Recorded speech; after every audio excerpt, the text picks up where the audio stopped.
Hi! For this week's discussion post, we had to answer two questions. The first question was, what are some specific things you can plan to do to create an accepting environment for culturally and linguistically diverse students in your classroom? In the reading, there was one big idea that stood out for me, and it was how miscommunications generally happen specifically among culturally and linguistically diverse students. But it's important to note that miscommunications could cause misunderstandings, which eventually could lead to discipline problems. And so, in order to avoid those discipline problems and misunderstandings, and thus the miscommunications, my first specific way to plan to create an accepting environment for this group of students is one, to be aware of the prejudices that I might have and the subtle ways or the maybe not so subtle ways that it could influence the classroom. I think prejudices are by default, we have them, whether influenced by explicit or implicit bias or the stereotypes that the world we live in kind of bombards us with. But we have them. We can't escape from them. But I think it's important that we actually are aware of them. And the reason I'm emphasizing why we should be aware of those prejudices is because it influences the classroom, but specifically it influences the expectations that you have of your students. And I think we all know that a teacher's expectation influences the academic, but also the behavioral performance of students. For example, I think the media, society, communities, whatever you want to attribute it to, whom led us to that conclusion, but we have this idea that sometimes African American students or Native American students or Hispanic students, they don't do well in school, and we have that expectation of them. Oh, it's fine if they don't do well because that's just the way they are. But that eventually, we don't challenge them. And as I'm saying, this influences our expectation of their behavioral performance. On page 129, according to Vaughn, there was this chart that stood out to me, and it was potential questions to ask yourself as a teacher of where your prejudices could be. And several questions that stood out for me from that box were three. One, what behaviors bother you as a teacher? Two, who is exhibiting these behaviors? And three, am I sure that all students who behave in these ways are treated in the same way? I don't know. I think just asking yourself these questions is really important for a teacher to overcome her prejudice, but also so that she eventually could create a accepting environment for culturally and linguistically diverse students. My second idea is for a teacher to be aware of the norms of the norms of behavior at home of these diverse students. As we know, these behavioral norms at home could generally influence the behavior of the student in the classroom, especially when you're doing activity, regardless of the activity. For instance, at homework, maybe the norm for a child at home to do homework in a group activity with lots of interaction with siblings and parents, adults, maybe grandparents, whatever it might be.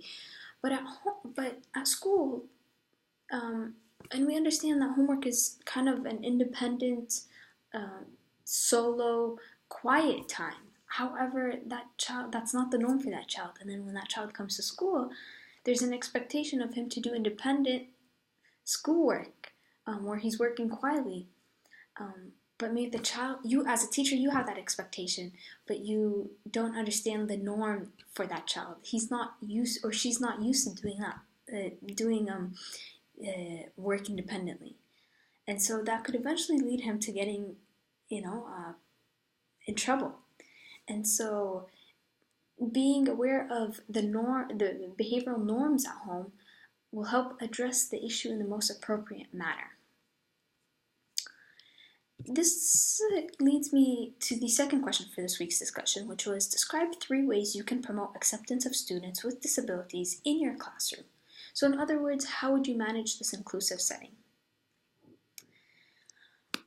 On page 120, there was an interview with a veteran teacher, meaning that she's had quite a bit of experience in this, in being a teacher, and so she said that when misbehaving, I always assume it's because they do not know that they are bothering me or other people. And I think that is key. I think that's key to creating accepting community, especially for students with disabilities.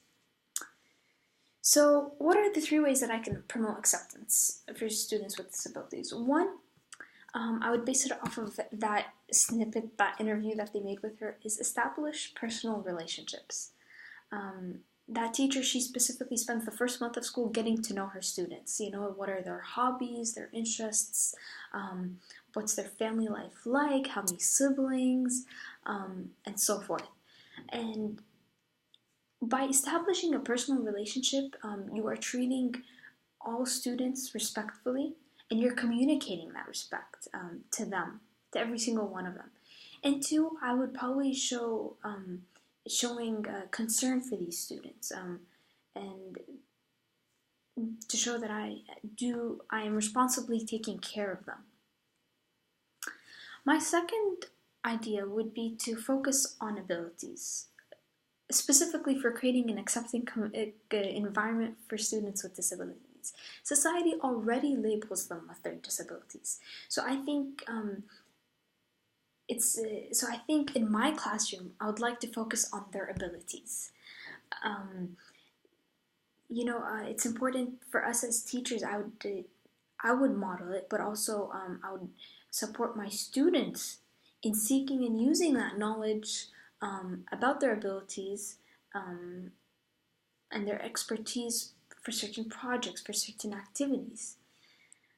I think one example that my teacher way back when, she can't remember which grade, but she did this thing where she posted a picture. She had a picture of every single student in the class, and of course with a star, and it was nicely decorated. But on the back of that were self-identified, so there were abilities that I had identified in myself. There were teacher-identified abilities, so abilities that the teacher had identified in me, but also there were abilities listed by my peers that they just added throughout the year. And that really encouraged me. The fact that I was, even though it was just a general ed classroom, it wasn't necessarily focused for children with disabilities, but the fact that my teacher did that to focus on my abilities, and the fact that I was a very, introverted, quiet, shy student, it really helped me come out of my shell. So if that happened to me, I just wonder how much the impact would be on kids with disabilities. 3, and I think a very solid one, is to prevent bullying. As I mentioned, students with disabilities already stand out in society and in different communities that they're in. And so I would be proactive about preventing bullying. On page 128, according to Vaughn, I was shocked by that fact. It said 25% of teachers do not perceive bullying as wrong and therefore do not intervene. On page 129, also on that one, page 29, I love this acronym called STOP IT. S, you stop the bullying the moment you see it. T, you teach students about it. Like, what are the rules, how to recognize it, how to react when you see it. O, observe students in different settings to identify if there's anything going on outside of your classroom. P, provide support for the bullied students, as they might be traumatized by it. I, I need to inform myself about how to go through the administrative procedures for bullying referrals. And T, I would take action to deal with the bully in order to overcome this behavior. So regardless of interacting with the students with disabilities or students with linguistically and culturally diverse backgrounds, acceptance is a common theme. And I truly believe that it is a core principle in our Christian faith. Um, I think when I look at the doctrine of justification, I think that it exemplifies the epitome of acceptance. You know, we were full of sinners, but it was God's act of removing our guilt and taking the penalty of our sin by the atonement of Christ. And so I don't know, this challenges us to have a similar attitude and a similar heart towards our students. And so my question for you guys today is, what are some biblical principles and values of acceptance that we can adopt as Christian educators in order to cultivate an accepting climate in our classrooms? And hit me up with any of your responses. Thank you.